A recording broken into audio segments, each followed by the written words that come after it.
మరో పోస్ట్‌ని షేర్ చేసిన నిఖిల్ మలైకల్. అయితే నిఖిల్ మలైకల్ ఇన్ని రోజుల నుంచి కావ్యను ఒప్పించడానికి ఎంతగానో ప్రాధేయపడుతూ ఉన్నారు. ఒప్పుకోకపోతే కాళ్ళైనా పట్టుకొనైనా సరే ఇక ఒప్పించి పెళ్లి చేసుకుంటాను అనే విధంగా ఉన్నారు నిఖిల్. అయితే దీనికోసమే ఒక సీరియల్‌లోకి కూడా ఎంట్రీ ఇచ్చారు. ఇక సీరియల్‌లోకి ఎంట్రీ ఇచ్చిన తర్వాత కావ్య మాత్రం యాక్టింగ్ పరంగా తప్పించి ఇక మిగతా టైంలో నిఖిల్‌తో అంతగా టైం స్పెండ్ చేయలేకపోవడం, మాట్లాడలేకపోవడం ఇవన్నీ జరిగాయట. ఇక విసుగొచ్చిన నిఖిల్ అయితే సీరియల్ నుంచి తప్పించుకున్నట్టు తెలుస్తుంది. ఇక ఎలాగైనా సరే కావ్యను ఒప్పిస్తాను, ఇక నాది లవ్ ఫెయిల్యూరు, ఇక కావ్యను ఒప్పించి ఎలాగైనా మీకు ప్రూవ్ చేస్తాను అనే విధంగా ఇన్ని రోజులు సోషల్ మీడియాలో పోస్టులు చేసుకుంటూ వచ్చారు నిఖిల్ మలైకల్.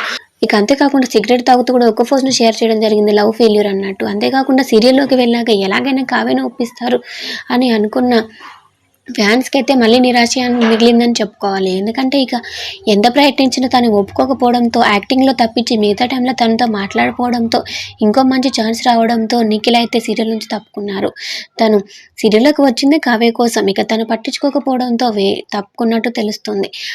అలాగే ఇక నిఖిల్ రీసెంట్‌గా పెట్టిన పోస్ట్ వచ్చేసి ఇక ప్రేరణ అండ్ నిఖిల్ మంచి బెస్ట్ ఫ్రెండ్స్ అని తెలిసిన విషయమే. అయితే ఈరోజు ప్రేరణ బర్త్‌డే సందర్భంగా కొన్ని వీడియోస్‌ని బిగ్ బాస్ హౌస్‌లో వాళ్ళు ఉన్నప్పటి వీడియోస్‌ని అలాగే తన ఫొటోస్‌ని షేర్ చేస్తూ హ్యాపీ బర్త్‌డే సెలబ్రేషన్ అయితే చెప్పుకొచ్చారు.